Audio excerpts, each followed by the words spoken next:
We want to have a conversation here today.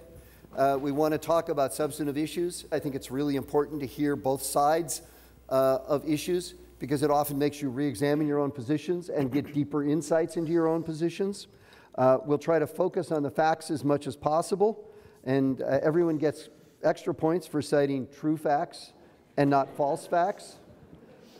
No trivia, no personalities, just hard-hitting issue analysis. With that, let me start with the first question, which is a yes-no question. President Trump, who just appointed Larry Kudlow as his new economic advisor, no, no, that's not the question. Oh. In seeing Larry Kudlow on TV, he said, "You're looking handsome, Larry." Is Larry Kudlow handsome? Well, he used to do Cadillac commercials, so yeah, the guy is handsome. So he's handsome. Bob? No. No. Okay. Well, I think we've run that one to the ground. That was a good debate. I thought it was. Yes, thank you. Thank you for that. We have difference of opinion. Can I just add a word of welcome to Stephen Moore, because for the last 15 years, I think it's more been than 50, that. Maybe 20 years? Yeah. Maybe. 30, 40? Steve and I have debated on television with Larry Kudlow very often. I have enjoyed debating you, Steve. I think you're wrong most of the time, but I've really, no, seriously, I've enjoyed debating Steve, and I consider you a real friend. When you are debating on television, one thing that you don't have a chance to see the person you're debating. So it's a kind of surreal experience, Steve, to have you, Same place. A hologram of you, sitting right next to me. So yeah, I used to say because we did this almost 20 years on CNN every week. They called us the dynamic duo, and every once in a while, like every once in a blue moon, Bob Reich got it right, you know?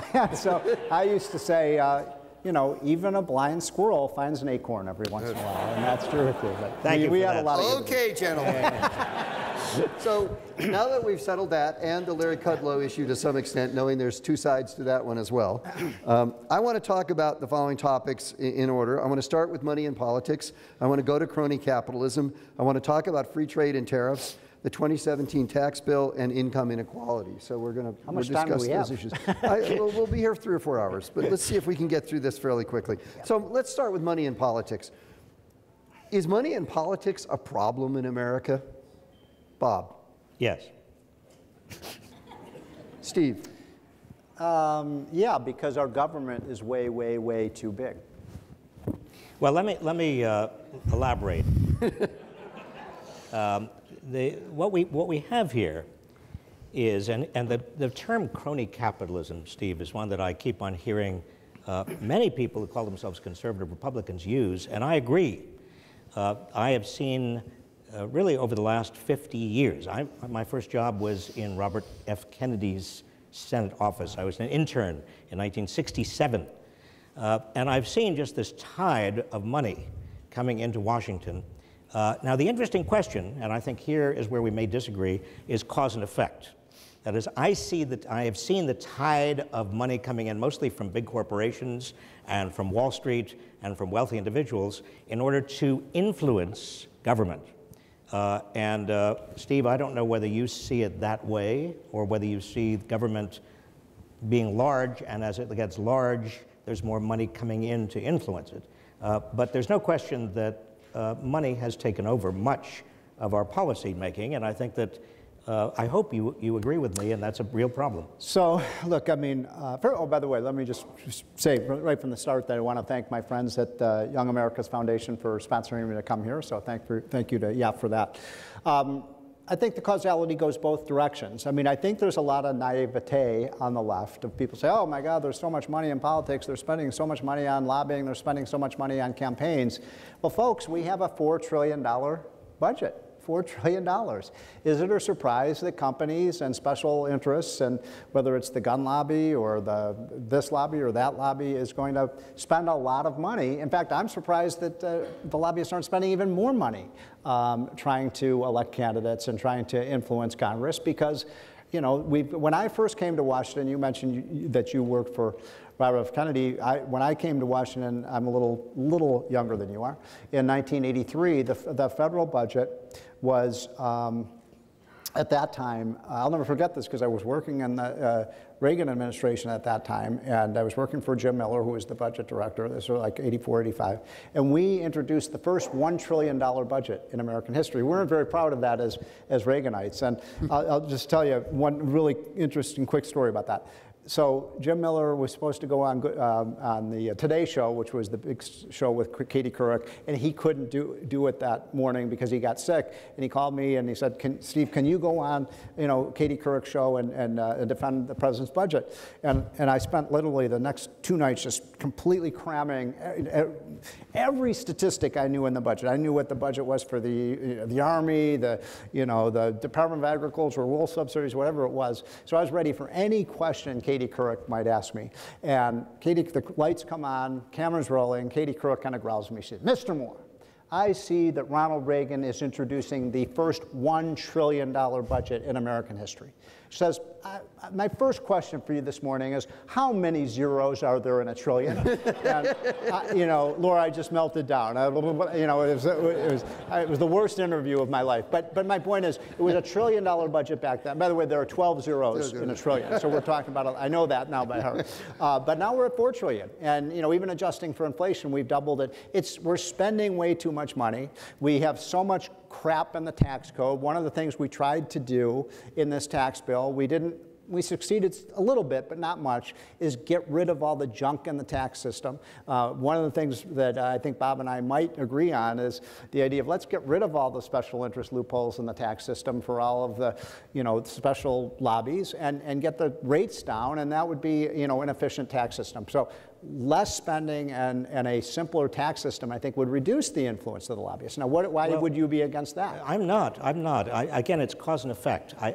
What I've witnessed, and this is certainly the case at least since the mid-'80s, is that the lobbyists come in and they want exemptions. They want loopholes. Sure they want everything because they want to justify to their industry and to their trade association and to others that they've justified, basically they're worth all of the money that they're charging. And that set of loopholes and that set of exemptions makes everything more complicated. It makes the tax code more complicated, it makes the enforcement more complicated, and also it results in less revenue for the government, right. So it drives up deficits. There is almost no way to stop all of this short of a flat tax. Oh, sorry. No. Flat tax? Short of major campaign finance reform and full disclosure of who's actually contributing what to every campaign or against every campaign, and public financing, and a lot of things that can be done even with Citizens United. And Steve, I think you and I would agree on much of that. So let me just give one example of something I worked this past 6 to 9 months trying to get rid of a special interest provision in the tax code, something probably a lot of you in this room, I'm just guessing, probably favor, which is, we have these massive giveaways in the tax code to the wind and solar industry. We pay them money to produce energy because they're so inefficient relative to, coal and natural gas. And the industry even admitted, the wind industry said, there wouldn't be no wind industry in America today were it not for these tax subsidies. And guess what? We could get rid of them because a lot of your Democratic friends, said they wouldn't, they couldn't possibly support that, and some Republicans as well. My point is, too often times liberals say, well, we're against the special interest, we're against this or that, but when it's their special interest, they're in favor of it. Well, what about oil and gas, Steve, gets so much Get rid of those subsidies too. Well, let's get rid of all of those subsidies. But what about, I don't understand how the carried interest subsidy, interest loophole. I fought to get rid of that too. Well, wait a minute, but how did it survive? Because everybody, including the president. There were about 8 private equity, billionaires. I mean, it sort of makes your point. We give a lot of money to the Republican Party who said we can't support this bill if you get rid of it. I fought it, and in the end of the day, that private interest loophole is still in the tax system. I'm embarrassed by that, but I'm going to make a second run I'm at that one. embarrassed by it too, and I'm embarrassed by a lot of things. But we can't get rid of it, and all of these loopholes and all of this corporate welfare. until we get some control out of on campaign finance. And you would, I mean, it sounds like you're agreeing with me on this. You know, what I'm for is people disclosing what they're giving. I think we should have open rule. If you're going to give money, it should all be disclosed and let people out there see. Write that down. Full disclosure. We have. By the way, I just have to make this point that, you know, you were saying that Robert Reich won this very prestigious Time Magazine award for being one of the 10 most successful cabinet secretaries. Aren't there only 12? No, they're 8, Just actually. teasing. I couldn't resist. But look, I think quite seriously, this is something that we have a lot of agreement on, and I've talked to some extremely conservative members of Congress who agree on this too. It's very difficult to do, and the only way we're going to do it is if we get big corporations and the left and the right, Democrats and Republicans, to form a coalition and force full disclosure. I am for it. And you know who I think stop actually... stop the revolving door, at least slow the revolving door. I'm for that. Do all of these things. But you know what? I mean, look, I worked on the campaign. I was a senior economic advisor for Donald Trump. I went with him to all these areas of the country. I mean, I heard his speeches over and over again.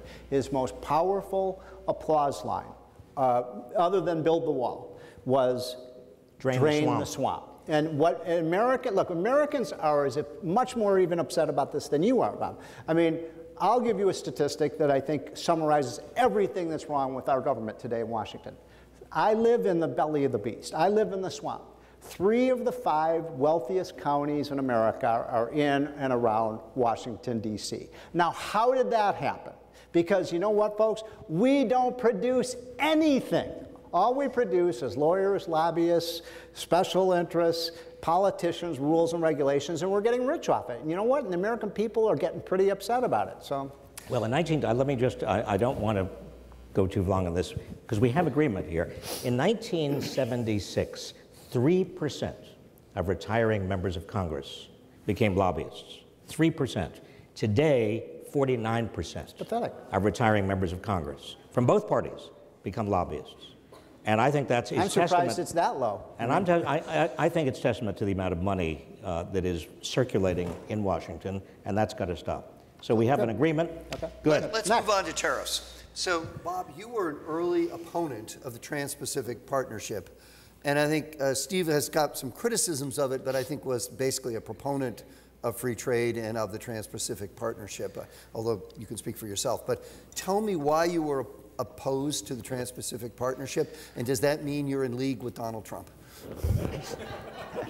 Well, last question first. No, but I didn't like the dispute mechanism. Okay. In fact, there was a similar dispute mechanism in a much smaller form in NAFTA, the North American Free Trade Act.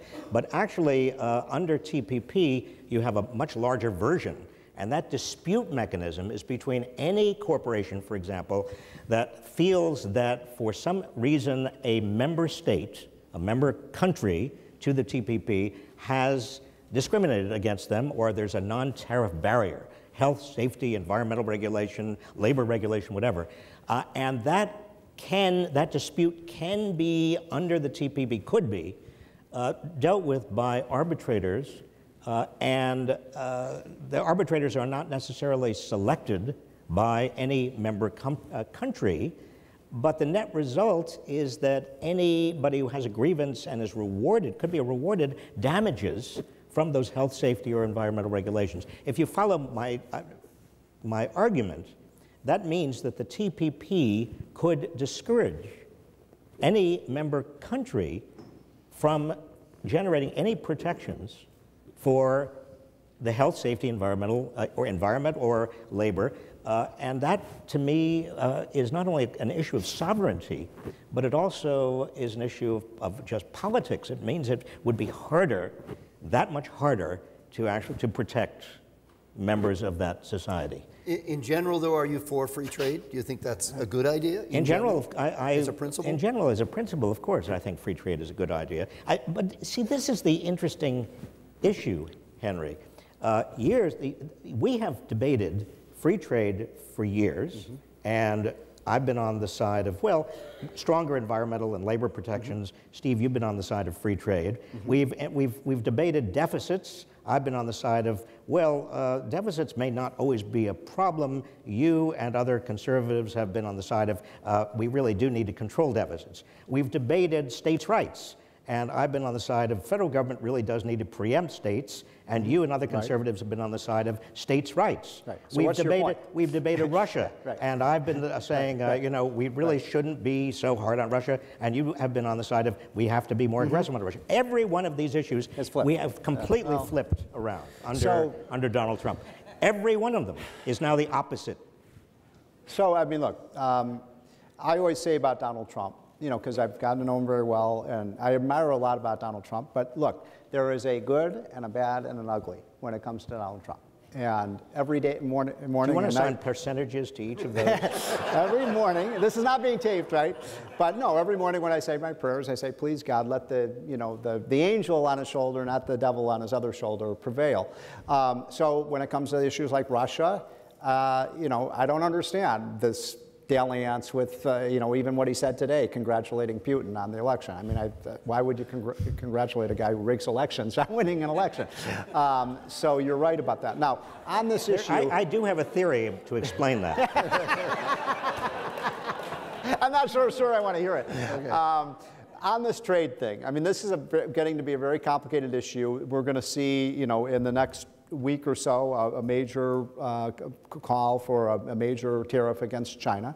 I have to confess, I'm not an expert on the TPP, so I'm not going to really get into that. I will say this, that I learned my economics from Milton Friedman and Art Laffer, who I think are two great economists. And they always talk about the 4 pillars of prosperity. And those pillars, I mean, I think they're just important to write down. Sound money. I think we all agree on that. A sound currency that retains its value.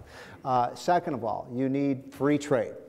Third of all, you need a light hand of regulation. And fourth, a good tax system. And I still believe that to the day. Though, if you get those 4 things right, you're going to have a prosperous economy. Trump challenges the conventional wisdom of conservatives on a lot of these things. There's no question about it. On trade, and we can get into this in a bigger way. I think Trump is, there's a new, what I call a Trump trade doctrine. And what that doctrine is using, look, the United States is the hub of the global economy, right? And every other country is a spoke. And what Trump is basically saying, and I've talked to him about this, is whether it's China, or whether it's Japan, or whether it's Korea, or whether it's Mexico, they need us more than we need them. So let's say we had, God forbid, a trade war with China. What would it mean for the United States? What would it mean we'd have to, when you go to Walmart, Walmart, you might have to pay 10 cents more for toothpaste, or you might have to pay $29 more for a cell phone because a lot of these phones are made in China. If China can't sell to us, they go into a recession, right? And I think what Trump is basically trying to do here is use that leverage, and that's why I remember the other day when he said we can win a trade war or something like that. I mean, with Trump, you have to kind of read through what he's saying. What he meant to say is we have a strategic advantage over them because, if it gets to that point, they have more to lose than we do, and they're going to blink first. I think that's what Trump, and by the way, you can disagree with Trump on the policy, right? I mean, you can say this is stupid. Like, I thought the steel tariffs were too stupid. But I will say this, because the steel tariffs I thought were a bad idea because, all you're doing is raising the price of steel. And I told the president, I said, you're not even going to create factory jobs here because, we have, for every one steel worker, we have 50 workers in manufacturing that use steel. Now our steel is going to be 20% more expensive than the steel. So it doesn't even work in that respect. But I will say this, and you know this because you've done this too. I mean, I went with Donald Trump to Pennsylvania, Ohio, Michigan,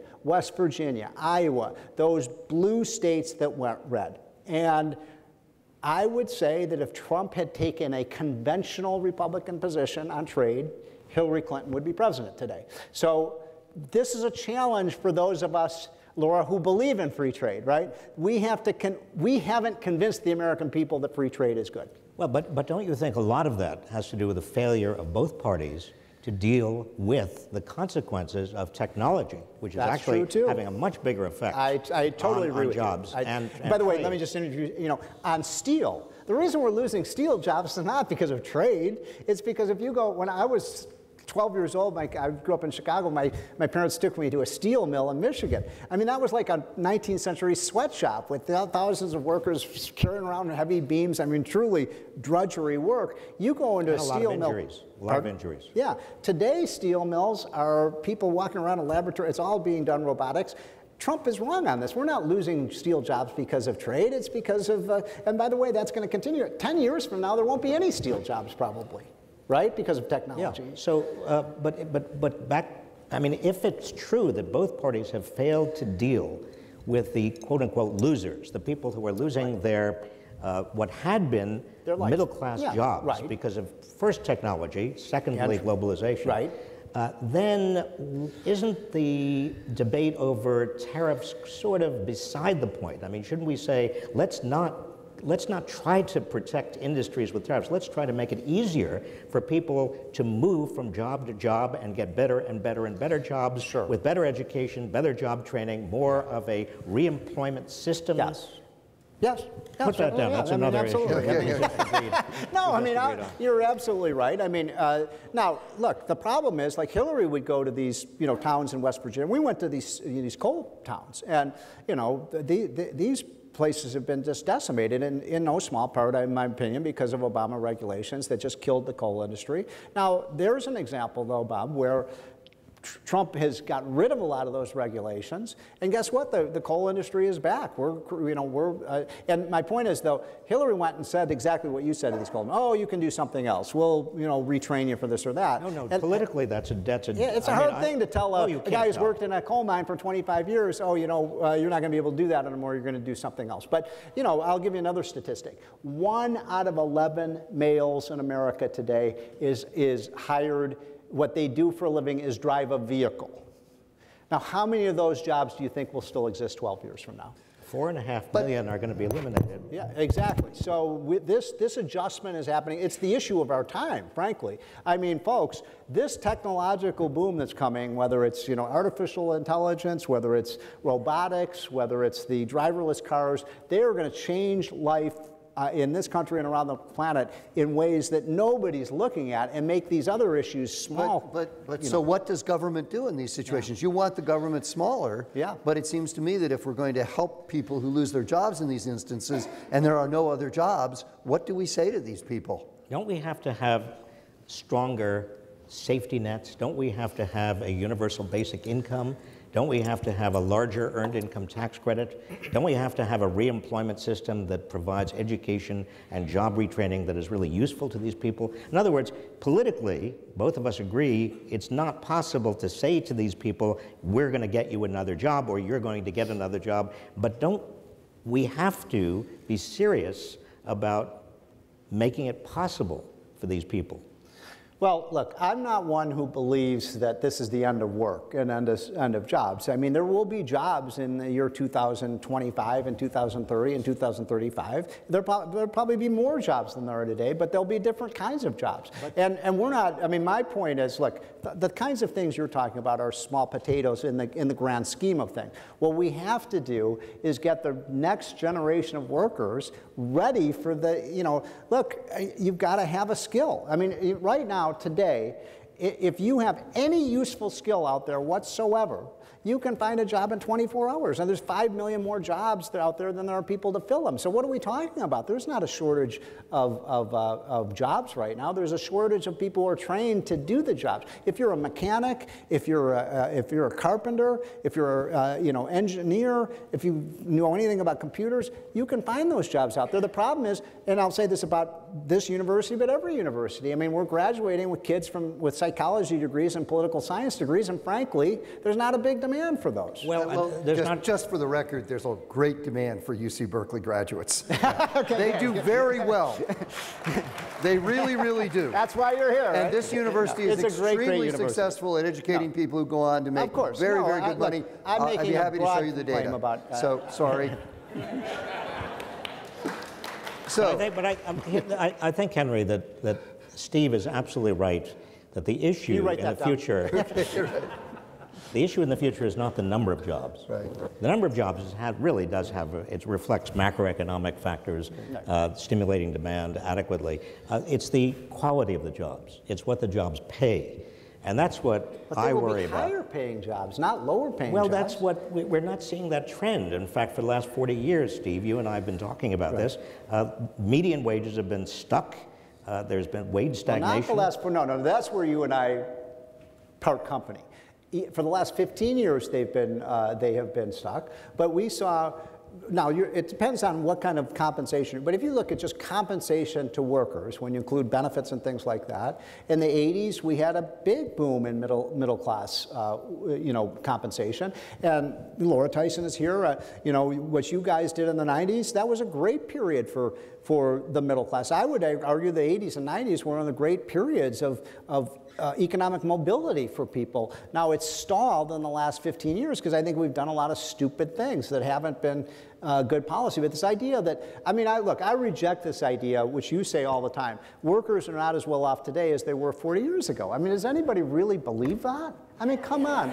No. 40 years ago, we didn't have all these things. We didn't have the computers. We didn't have the technology. We didn't have the big screen TVs. We didn't have the medicines that we have today. The world is so much. Would anybody really rather have been alive 40 or 50 years ago than today? Come on. Yeah. Well, here's the thing. 50 years ago, even 40 years ago, we had something called labor unions, which gave workers a lot of bargaining leverage. And right now, today, we have fewer than 7% in the private sector are unionized. And that shows there's an absolute correlation between the median wage decline of the bottom 60%, particularly men, and the decline of unionization. And Steve, you and I can really bore everybody with a data fight over whether or not, adjusted for inflation, today's wages for the bottom 60%, 70, or 80% of males are what they are better than they were 40 or 50 years ago. I don't think they are, but we can debate that. I think the point is that quality jobs are really critically important. And a lot of the anger that I saw in 2015 and 2016 going into the election, one of the reasons I think that Bernie Sanders and Donald Trump did as well as they both did, surprising everybody, was both of them responded in very different ways to the anger that so many people had about a system, a political economic system that was not responding. I agree with that. Yeah. No, I think that's true. But I would only make the point that I think it was political, economic, and cultural. People, look, what Hillary said the other day, was the way I think a lot of us as conservatives think that liberals think about them. That, there was a view of these, because I talked to a lot of these Trump voters, these middle-class voters, and they were basically feeling like, number one, they were afraid to speak out because of political correctness. One thing that Trump did that I thought masterfully was just put aside the rules of political correctness and violate them. And people said, finally somebody's saying the kinds of things that we wanted to say for 15 years, but we get shouted down every time we want to see them. These kind of speech codes on college campus, I hope you don't have speech codes here in Berkeley. Universities should be places where you have open expression. That's why I so much appreciate the opportunity to come here and talk. But too often, conservatives feel like we're just being smothered by liberal rules and that kind of thing. And so I think it was cultural as well. Well, let me just say for the record, I know you don't mean this, but I think that Donald Trump has legitimized hate I don't in America. That. Yeah, I think he's legitimized a sense of hopelessness of people and a sense that their voices aren't being heard. Yeah. Well, the other thing that you said about Donald Trump saying that he was going to take on the swamp in Washington, he did say that. But the swamp is deeper and bigger and broader and fatter, and there are more swamp creatures than I ever saw in Washington ever before. But listen, I want to. I don't want. This is not fair to Steve. This is Berkeley, and if you applaud what I'm saying, time of my life. Yeah, this. I really appreciate you being here, and I'm amazed you got a visa to come into Berkeley. Yeah, no, but look, on this trade issue, I really want your kind of reaction. I'm going to throw out another kind of hypothesis on this, and I want your reaction. I asked Laura about this earlier. Trump is basically going to say, we're going to put a 30% tariff on Chinese goods and services. And that's coming, I think, in the next week or two. And that's going to be a big boom. The world is going to react in a big way. That's going to get Beijing's attention in a big way. And, I am a free trader, and I want you to react to this. But look, China, the report just came out a few weeks ago. The Chinese are stealing $500 billion of our technologies every year. A lot of that technology and that know-how and the patents and the copyrights and the computer software, that's made right here, right? In Berkeley and the Bay Area and Silicon Valley. They're stealing it. We also know that they're building up their military in China. We also know that the reason this lunatic in North Korea has a nuclear bomb is because China enabled that to happen. And you know what? I'm with Trump on this. I think it is time we get really tough with China and basically say, you're not going to have access to American markets until you behave like civilized people. And you're not doing that. You're cheating. And you can't have free trade with the country that's cheating and stealing. Well, I want to say, first of all, that China is a rogue in terms of trade. I agree with that entirely. And if you're incorporating, in terms of your definition of trade, intellectual property, theft, I agree with that as well. So the real what do we do question, about it? well, What do we that's do the about it? question. Yeah. What do we do about it? Because I'm afraid that a 30% tariff or any major tariff on Chinese goods coming to this country is going to shoot us in the foot more than it hurts China. How could that be? Well, it could be because China is a large and growing economy, and it is very self-sufficient in many ways. But they need access to our markets. It's also, its sphere of influence is growing. The United States right now doesn't play the role of world leadership that we played in the past. And I think that when we are in that position, China is going to continue to trade with the rest of the world, with Europe, with Canada, with every major nation. We are going to be left out. I don't believe that. I just don't believe it. I think that's why the rebuilding of our economy that's happening in no small part because of Trump policies on regulation. What do you expect China will be able to do? Because, for example, one of the things you want them to do is to open up to us.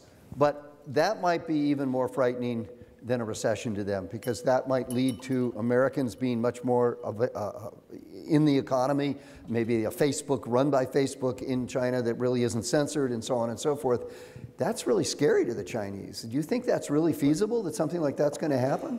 But I'm not sure I'm following. I'm not sure Well, I I'm just saying that if we started to have more opening to China, that means we have, for example, perhaps a Facebook we're running in China that's uncensored, because I think that's the kind of thing you're asking for, real free trade. But if you have an uncensored Facebook in China, the regime is not going to be happy with what's going to be on that Facebook. Of course. And I mean, look, this is an oppressive regime. They're tyrants. Right. They are not, look, the leader there just made himself the president for life. They're not going to have elections So anymore. what do you expect them to do? I mean, are there things they can do that will satisfy Mr. Trump and us, and that allow us to not impose a 30% tariff? So he's going to basically say a couple things. Help with disarming North Korea.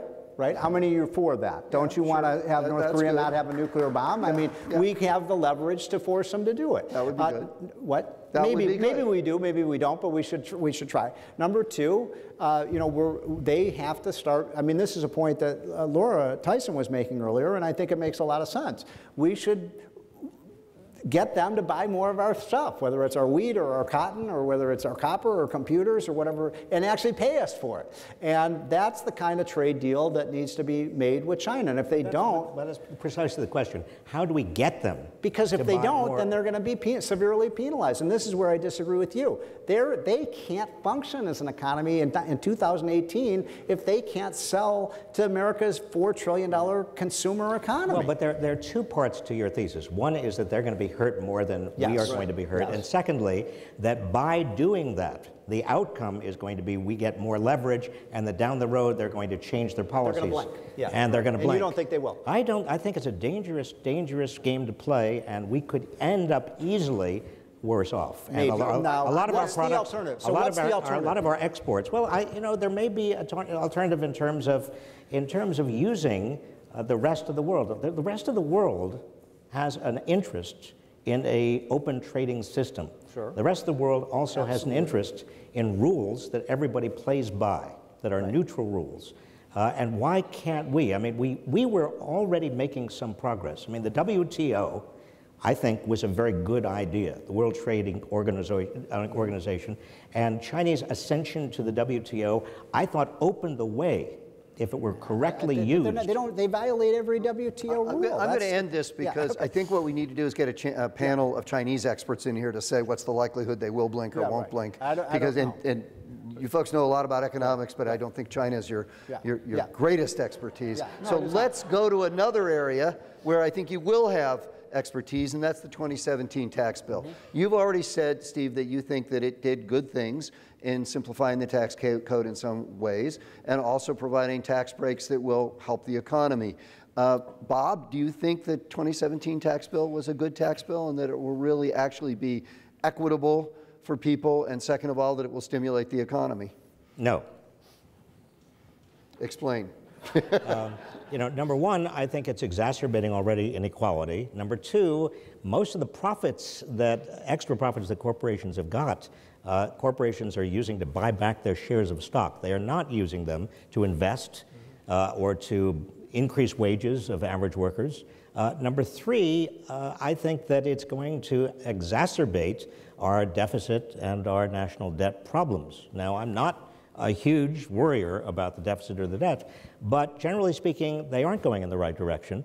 And number four, politically, it sets up the Republicans and the Trump administration for beginning to say, well, we can't afford, you name it, Medicare, Medicaid, Social Security. It's kind of the starve the beast that we saw beginning under the Reagan administration. So for those four reasons, I think this was a terrible idea. And to add insult to injury, I hear Larry Kudlow and his new boss are talking about a second tax cut. Is that right? There's some talk about that. So well, let me kind of explain very briefly what we did and why we did it, because I think it's important for people to understand the thinking behind the plan. And so Larry and I sat down with Trump 2 years ago, walked him through this. He got it pretty straightforwardly, and I think you know, you all will too. First of all, the heart of the plan, the gemstone of the plan, was to get our business tax rates down. What we've been talking about for the last 20 minutes is we're living in a global economy. The genie is out of the bottle. It's not being stuck back in. You all aren't just going to be competing here in California against people in Tennessee and Texas and Florida. You're going to be competing against people in Beijing and Germany and France and Spain and Australia. We've got to get competitive. And we had a tax system, frankly, Bob, when it came to the way we were taxing our businesses, you couldn't have come up with anything stupider. You know, we had the highest statutory rate in the world.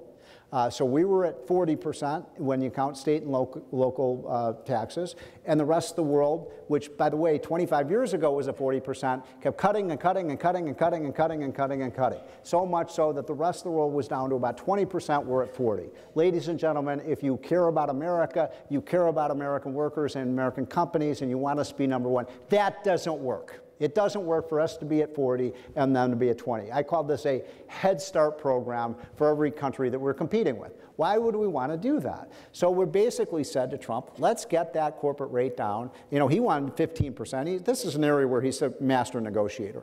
He stuck with 15% throughout, and that's how we got 21. If he had said 20, we would have ended up with 25. We're right back in the game right now. All of a sudden, the reason I think you're so wrong about the impact of this in just the first 3 months, and we're just sucking capital now back into the United States in a huge way. I mean, the biggest economic news story, ladies and gentlemen, of the last 3 years was the Apple story. I mean, this is gigantic. Apple is bringing $300 billion, not 300 million, $300 billion back to the United States, and they're going to invest it here. They're building a new plant with 25,000 workers. I mean, this is a big deal, and those are going to be good paying jobs. Now, look, some of that money will probably be paid off in dividends or buying their own shares. By the way, why does a company buy its own shares? Because it wants to increase the value of the share, right? And we have 100 million shareholders in this country. They're all going to benefit from this too. So that's been a huge benefit. We've already had 5 million American workers, the vast majority of them in the middle class, who've gotten bonuses, pay raises, and increases in benefits. I mean, the other day I'm walking down the street, I was in Dallas, this Guatemalan woman comes up to me, are you the guy on CNN who talks about economics? She said, thank you for the tax cut. I just got a $1,500 bonus from my employer. Now, to Nancy Pelosi, $1,500 may be crumbs. But you know what? If you're making $40,000 a year, a $1,500 bonus is pretty significant. So this is going to help, in my opinion, Robert Reich, middle-class workers. As we get more jobs here, we get more productive, businesses invest here. That was the whole philosophy behind it. It was not, and I'll repeat this 100 times, it was not because we wanted rich people to make more money. But here's a statistic for you all to think about. When you talk about the top 1%, you know, the people who you say have all the money, what do those people do for a living? 2/3 of them own, operate, and invest in small businesses. And you can't have jobs without employers. And that's what the whole thing was about, is getting money to the businesses so they could invest it in America. So, Bob, I'm going to give you a second. I just want to say there's cards on your chairs, and if you want to write out a question, please do so. And then there will be people coming by to pick them up. And Bob Reich. Well, for example, you can't have, and businesses are not going to invest without customers. And one of the biggest problems we have, and businesses face as well, is a shrinking middle class. I mean, with so much of the income and wealth of this country going to the top, you know, the wealthy people spend a very small percentage of their income and certainly their wealth. They're investing it in the businesses. Well, but they're not investing. That's the they're point. Saving. What are they doing Steve, with when it? you say that they're buying back their shares of stock, and when you say that's great for everybody, that's not the case. I mean, the top 1% of Americans owns 40% of the total stock market. The top 10% own 80% of the total stock market. Where do you think the California teachers' pension fund is invested? It's all this money is invested in the stock market. But that is the reality, that the top 10% own 80% of the total shares of stock. We should let people put their Social Security money in the stock market so everybody owns stock. Steve, the reality is that taking all of this tax money, these major tax cuts, and giving it to corporations in terms of increasing profits, and them turning around and buying back their shares and making the wealthy or even wealthier, that does not do anything about the underlying problem of stagnant wages and widening inequality. But besides that, there is kind of an underlying philosophical difference. And you and I have been around this. We've debated this for 15 or 20 years about whether trickle-down economics actually works, and whether there is any empirical data to support trickle-down economics, which there isn't. There is. I mean, we look at the same body of evidence. I mean, the three most prosperous periods, you know, for the last 100 years were the 20s, when Calvin Coolidge cut taxes, and the 60s, when John F. Kennedy cut taxes. Now, we actually had a very prosperous 80s and 90s period as well. Reagan cut taxes. You could say, you know, I know that you all, because you say, well, Clinton raised taxes, but we did all these other things. We did welfare reform, we did free trade deals, we did the capital gains tax cut. I mean, look, when you lower your tax rates, you make America more competitive. You've got to admit that point. I mean, countries do compete. Why do you think all these countries all over the world have been cutting their corporate tax rate for the last? Well, that's actually, you're proving my point, because when we cut the corporate tax rate, do you think other countries are not going to cut their tax rates? They probably will. They're going to do exactly what we do. That's exactly what there's a race to the bottom. We didn't do it for 25 years, and the rest of the world, so we had this massive gap. The other thing we did, by the way, which I think was wildly successful, is we recognized that there was something like $3 trillion that was sitting offshore in Bermuda, in China, and Ireland, and all these countries, you know, that had lower tax rates than us. And these companies like Boeing and General Electric and Apple and Microsoft wanted to bring the money back, but they couldn't because they faced a stiff penalty. So Trump, I don't know why Obama didn't do this. I mean, the money was just lying there waiting to be picked up. We basically said, we'll charge you 10%. You bring it back to the United States. We think we're going to get about $2 trillion back. That's $200 billion for the United States government. And it's $2 trillion that's invested here. I mean, what's wrong with that? In 2004, we did exactly the same thing. Well, under but the we're same, doing it now. wait a minute, under the same promise that it was all going to lead to big investment, and it was going to generate more jobs and higher wages, and it didn't. But we did the same experiment Bob, we just had Apple bring $300 billion back. I mean, look, this tax cut would have been worth doing just to get Apple to bring all this money back. Well, let me ask you a question that comes from something that one of the audience persons asked, and that's this. Suppose you're right that, in fact, this is stimulating the economy, and that's great, and jobs are coming back and so forth. If it is also, however, going to make the rich richer, and the fact is the tax bill took the top tax rate, 39.6, and made it 37%. And therefore, that's one indication it's going to make more than that for the wealthy. Pardon me? It did much more than that for the wealthy. Well, I'm just taking one thing that it did that actually palpably decreased tax rates on the rich. Is this the time, given what Mr. Trump's political coalition is about, for us to be going out and making the rich even richer? Is there a danger to democracy? Maybe we'll have a great economy, but a lousy democracy because we'll have a lot of people out there who are really ready for revolution because they feel like they've been so badly harmed, and that this is the new Gilded Age with lots of rich people who are treating them badly. Well, and by the way, a lot of those people are here, right here in Silicon Valley. I mean, yeah, we do have Bill Gates who has $50 billion, and we have, you know, the people who run Apple who have billions, and we've got Zuckerberg who has $50 billion. So what do you want to do? Would we be a better country if we just deported all those people? I mean, I just don't get this. Look, no, I think you all obsess. No. I guess this is a serious point, though. Why did we decrease the tax rate from 39.6% to 37%? I know there's a technical reason, but tell me, was that good politics? Yes. I wanted the rate down to 20. Look, in 1986, to give you a sense of how things have changed in this country, in 1986, Ronald Reagan had a bill with Bill Bradley and Dick Gephardt and Sam Nunn, many Democrats, and we basically lowered their tax rates and broadened the tax, lowered the rates, broadened the base. And that bill that lowered the highest income tax rate, none of you are going to believe this, so you have to look it up. We got the lowest tax rate down to 28%, and that bill passed 97-3 in the Senate. Now, we couldn't even get a single, we couldn't get one Democrat in the entire Senate to vote for a 37% tax rate. Bob. I thought that was 86 bill was a very good bill. Me too. And it also leveled the playing field between capital gains and ordinary income, and that was one of the most important aspects of that bill. But you know, I'm reminded here, Steve, of something else that we have debated almost steadily for the past 30 years, and that is the issue of economic growth and what really stimulates economic growth. I mean, in the 1950s, the highest marginal income tax was 91%, and the effective rate was 52% on individuals, and we were growing faster at an annual rate than we've ever grown before or since. You refer to the golden age of the 1920s. I don't want to live in the 1920s, even if I could. The 1920s was a period of extraordinary wealth creation. Yeah, the country got richer. Why do they think they call it the Roaring Twenties? I mean, but it was also extraordinary inequality and corruption, and it was a kind of a period of time that led ultimately to the Great Crash and the Great Depression. Do you see any consequence between in 1928 and in 2007, the top 1% in both those years, 1928 and 2007, had the highest share of total national income? And we know what happened in the year after 2007 and 1928. Do you think there was I mean, it is true. I mean, who are the people? Who are these people in the top 0.01%? There are people like, you know, look, you could take Bill Gates, Zuckerberg, who's the Amazon CEO.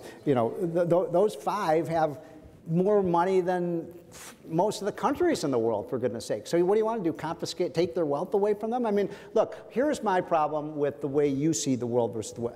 I want everybody to get rich, right? I don't care if I want more billionaires and billionaires in this country. I want everybody to get rich. We truly want to create a rising tide that lifts all boats. I keep hearing you saying about, oh, there's too many rich people. No, there's not enough rich people in this country. We need more and more and more people to get rich. I've never said there's too many rich people. But the point is, like, I've said I'm not rich enough, and you're not rich enough. What Laffer would say to you is, look, a good economic system tries to make poor people rich. It doesn't try to make rich people poor. And that's where you and I disagree. You keep focusing on these people at the top. All these people in the middle, number one, these people are people who created incredible technologies. I mean, what Bill Gates and Steve Jobs and Amazon have done have been amazing. I mean, they hire I'm friends with Fred Smith of FedEx. He's a billionaire. He puts 100,000 people in jobs, and those are good paying jobs. But Steve, I think what you are maybe not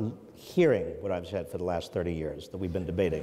It just doesn't come in. Is that you need a demand side. That is, you need a middle class, a large, buoyant, and growing middle class. And so I'm not saying that it's all about redistributing from the wealthy to the poor. I'm saying that what you need is a set of rules that actually make your middle class larger and steadily larger and more prosperous. And that includes public investment. I'm not hearing from people like you how to do that. Well, I was just about to tell you. Right. That includes public investment in really good schools and job training and infrastructure and public health and individual health as well. Healthcare is part of a productive system. You want to make sure people are healthy, because if they're not healthy, they can't be productive. So for all of those reasons, public investment is really critical. You can't have adequate public investment in all those areas unless you have sources of revenue. And where is the big source of revenue?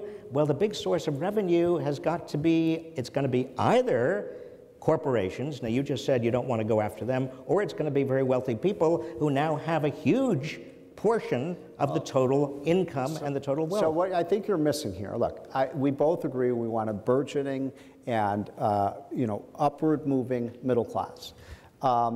You talk about investment in this country. The word that I disagree with is public investment. What our goal is with this tax cut, and we're already seeing very positive results in this regard, is what we call CapEx, the capital investment that's happening by businesses in this country. And guess what? In just the 4 months since the tax bill has passed, we have more than doubled the capital investment rate than we had under Obama. One of the reasons the Obama recovery was so flimsy and flat and anemic was businesses weren't investing, and now they are investing. And there's a very direct relationship between the amount of money that businesses invest. When businesses invest more in capital, whether it's equipment or machinery or computers, then workers are more productive on the job. When workers are more productive, right, Bob, they can be paid more. That's the reason why an American worker is paid more than a Mexican worker. They're more productive. So our whole thing, I mean, if Larry Kudlow were here right now, what he'd say to you is cutting the corporate tax is a middle-class tax cut, because those are the people who will benefit. The studies show about 60% of the benefit from cutting the corporate tax rate, the benefits go not to the shareholders, but to the workers who have more capital to work with. Well, you better tell that to some workers, because they haven't seen any benefits yet. Well, but it's only been 4 months. But every time the Republicans are in, there is a big corporate tax cut. There was a big corporate tax cut in 2004, and there was a big corporate tax cut under Reagan. And as workers did well in the 80s and 90s. I mean, why do you think? I mean, boy, it must not have worked very well, because, gee, we cut the taxes in 1981, and Reagan just squeaked through with re-election, winning 49 of 50 states. I mean, I think the middle class was doing pretty well back then. Steve, I've got a question for you. When you sit down with Donald Trump, yes, and you've referred to that several times, you sit down with him and you brief him, how does he respond to facts, logic, and argument? I'm serious. I have not had the experience of sitting down and briefing him. Now that Larry Kudlow is there, I expect I will have many more opportunities. Look, Donald Trump is an extremely intelligent person. I mean, he really is. I mean, he's an extremely intelligent. You couldn't pull off what he did. I mean, he pulled off, whether you love him or hate him, what happened in November of 2016 was the biggest political upset in American history, bar none. No other is even close to that. And when he started running for president in June of 2015, he was laughed at, and this guy, a television talk show guy, I mean, he can't possibly win, and so on. And he went out and built this campaign. He has a sixth sense about what the American people want. You could call that demagoguery, but he sure tapped into something out there that nobody else saw. I think he's got the right vision, and his vision is very simple. It is to put America first. And that's something, frankly, Obama didn't do. We have these crazy climate change deals and all the Iran deal, all these things. No, we want to, everything Trump is going to do is going to make sure that it's America's national and economic interest, Steve, not in the interest of these other countries. But isn't that a view of the world that is a zero-sum game? No, it isn't. In which either we as Americans win or they win. No. When in fact the entire post-war prosperity worldwide has been a positive-sum game. We look for opportunities for everybody to win. That's a great point. I want to address that. No, the Reagan Doctrine is very simple. The United States of America, my friend Steve Hayward is here. He's written 3 great biographies on Ronald Reagan. The Reagan Doctrine was very simple. When you are strong at home, you're strong abroad. When you're weak at home, you're weak abroad. Why is it? You know, look at what happened in the Carter years when we had, you know, Soviet tanks in Afghanistan and Nicaragua. We had the hostage crisis. We were weak at home and we were weak abroad. Trump is going to rebuild the American economy, at least that's what we're trying to do. So we're at the alpha male in the global economy. And when we get it right in the United States, the rest of the world will get it right. But I really believe that. But being the alpha male in the global economy may be a dangerous thing to do. That is, the alpha males of the world may not actually be the model for the future of leadership in the world. That's the point. We're going to show countries how to do it. You cut your tax rates. You have stable money. You know, you have a light touch of regulation. These kinds of things are what I mean. Look, economic growth is not complicated, and Trump is focused like a laser beam on the stock market and economic growth, and I think that's what he should be focused on. But at the same time, it's conceivable that because of the tax cut, he's going to have to cut Medicaid, Medicare, maybe even Social Security.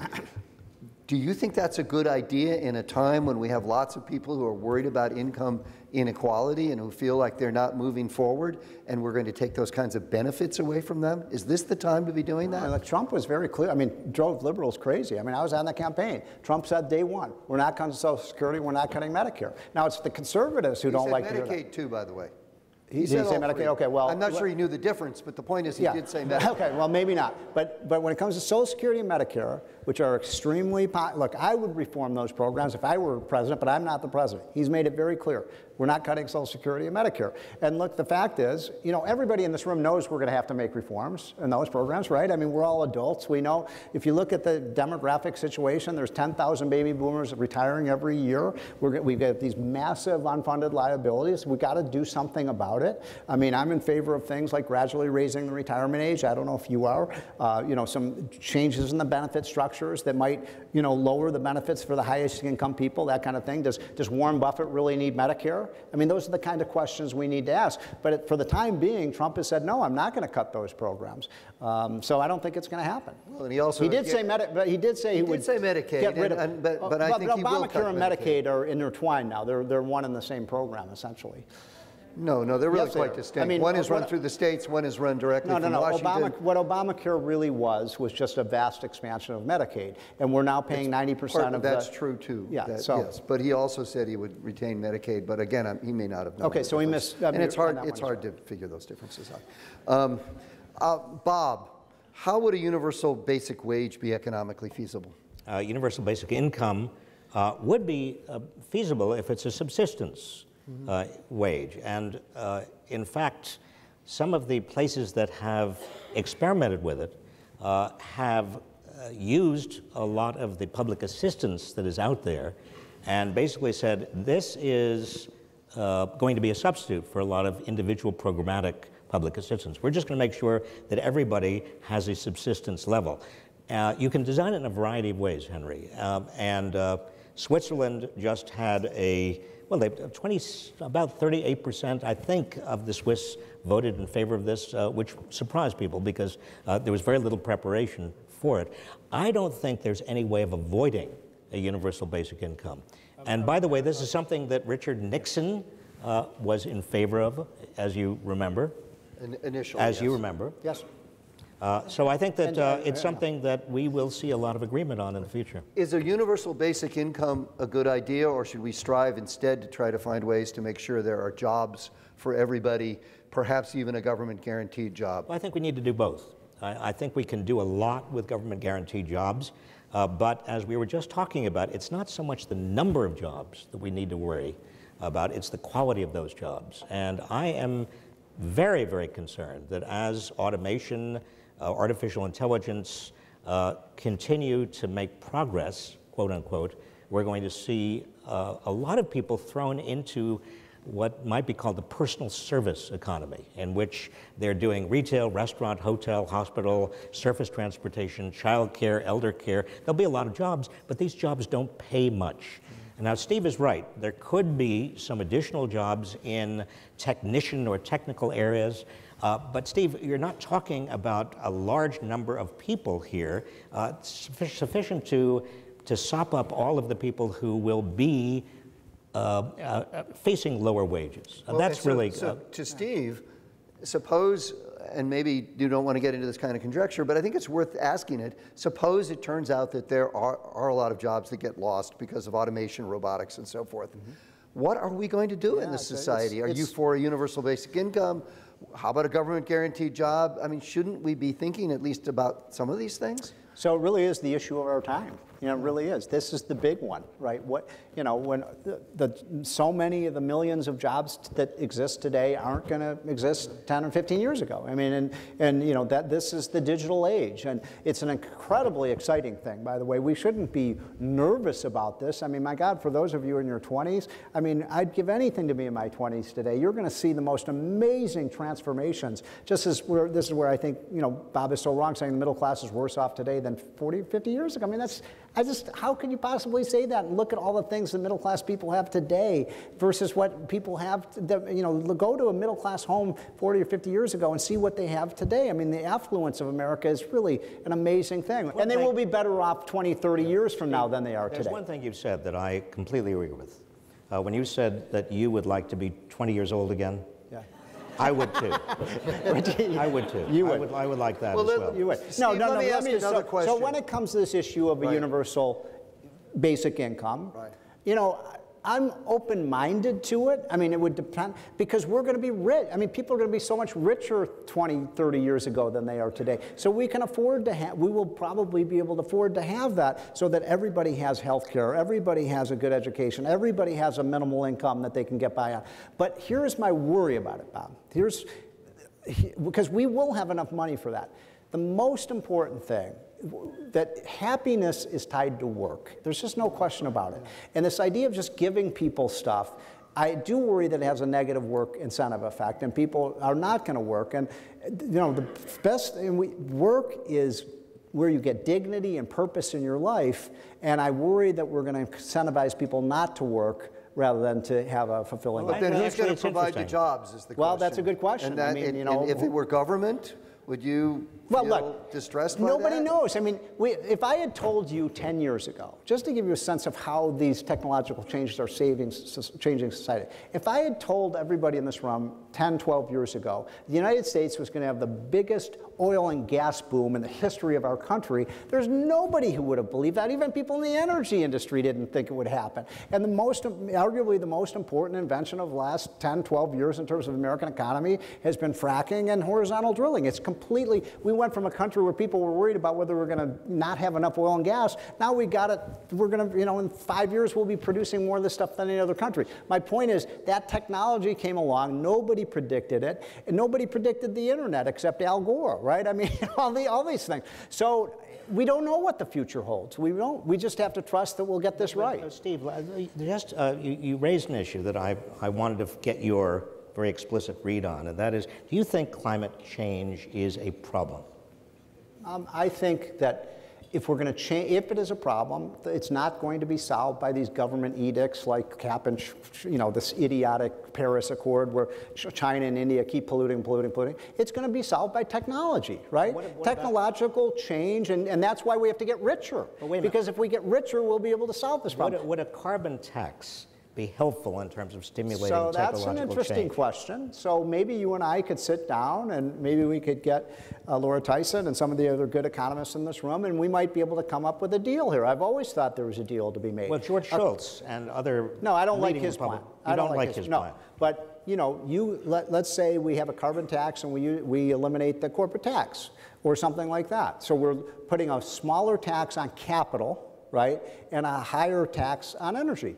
I could live with that. I mean, look, there's a deal to be made here. For those of you who really believe that climate change is the greatest catastrophe ever to hit the Earth, then let's make a deal. You know, let's make a deal. But the deals that are being put out by liberals, I mean, they say we want this big tax, carbon tax, and by the way, we want to spend all the money on, you know, wind energy and, you know, we talk about corporate welfare, we're going to give it to all our friends, you know, who make wind and solar and things like that. No, the deal has to be, we give you a carbon tax and we get lower taxes on capital so we have more investment. And when, you know, you all are ready to sit down at the table, I do think there's a deal to be struck on that. You want to shake on that one? Yeah, I'm ready to sit down anytime.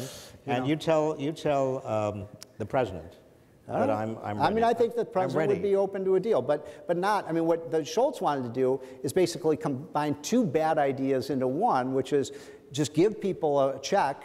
Right? Everybody would just get a check, and you have a carbon tax, and those are two bad ideas. But Alaska has a deal, something like that, I know they doesn't do. it? Well, they have a what they call the dividend from all their energy production, and so they pass out. If anybody wants to get rich, you move to Alaska, and you get like every year you get a $5,000 check from the government, from the royalties from the. But that's a different. But that's a similar principle, isn't it? No, well, I'm not so sure it is, because they're actually getting a check for producing more things. You're talking about No. But here's a check coming from the government that is related. Well, I'm not necessarily in favor of the dividend. I'm just saying it does. That's what the people in Alaska have decided to do. But they don't have an income tax in Alaska, so they can't cut their income tax. They have so much money from oil that's what they've decided to do with the money. Okay, so I'm going to ask each of you very briefly to answer this question, which is, so you've debated for many, many years. So can you name... Do we like each other? No. Okay.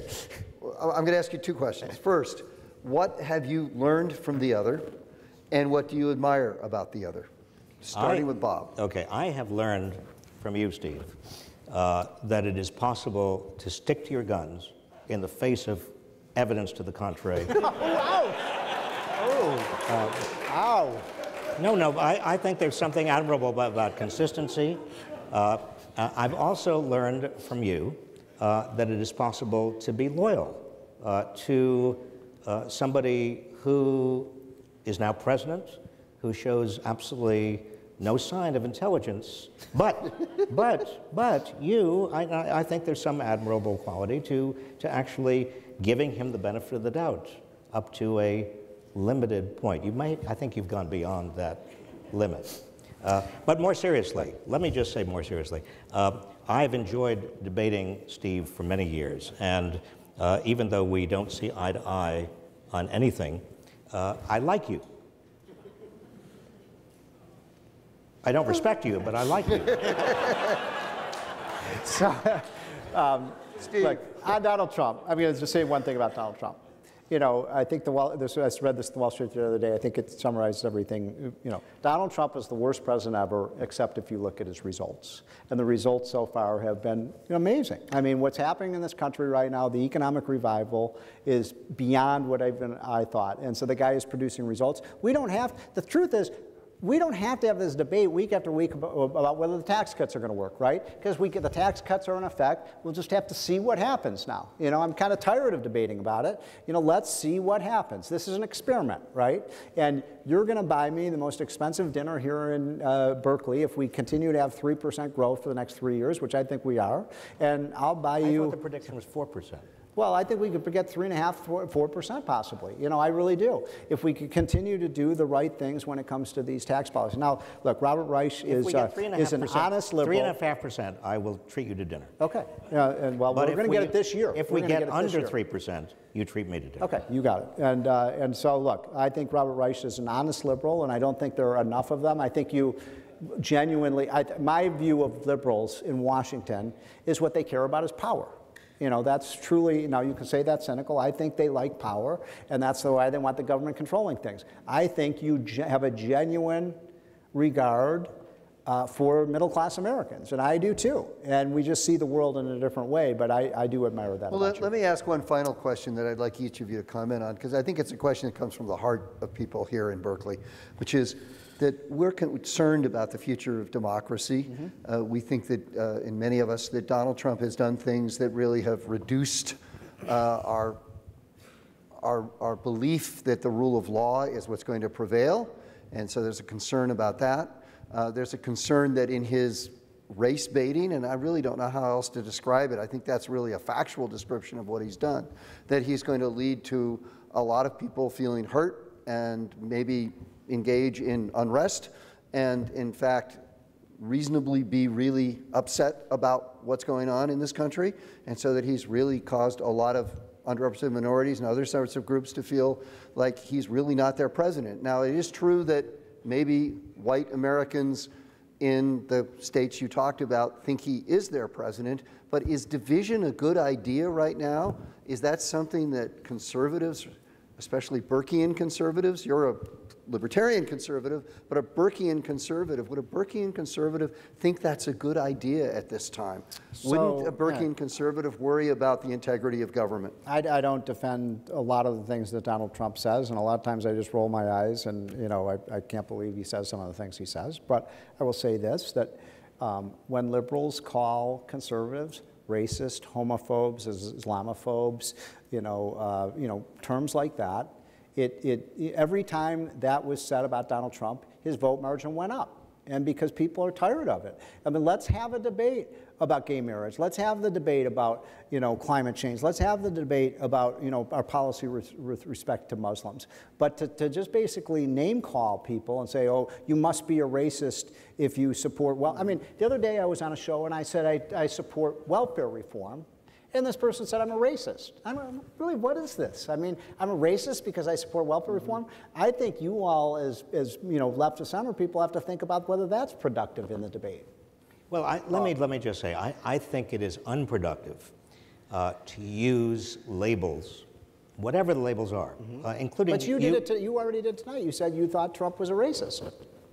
I said it. I thought, I think a moment ago. No, yeah. Henry. No, but I thought you Henry said can be something. blamed, but I can't be blamed. Okay. No, I don't. I try seriously. I don't think it's helpful to use labels, whether it's racist, but even left and right and liberal and conservative, because it means less and less. And as I started to talk about before, I think that's Donald Trump. Sorry about that. Tell him I'm a technophobe. Actually, I'll talk to him. I'm almost done. All right. Sorry.